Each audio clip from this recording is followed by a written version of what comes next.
এক ইহুদি হজরত আলী রাদিয়াল্লাহু আনহুর কাছে এসে জ্ঞানের লড়াই বা ইলমি মোকাবিলা করার প্রস্তাব দিল।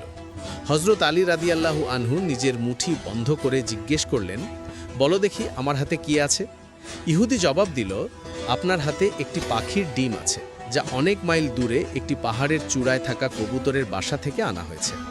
হজরত আলী রাদিয়াল্লাহু আনহু মুচকি হেসে বললেন, তোমার উত্তর একদম সঠিক। এবার এই ডিমটি আমি যেখান থেকে এনেছি সেখানে রেখে আসো।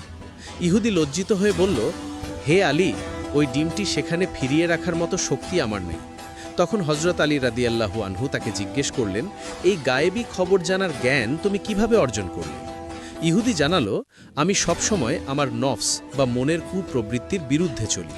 আমার নফস যা বলে আমি তার ঠিক উল্টোটা করি। সব শুনে হজরত আলী রাদিয়াল্লাহু আনহু হাসি মুখে বললেন, আচ্ছা, তবে বলো তো এখন তোমার নফস কি বলছে?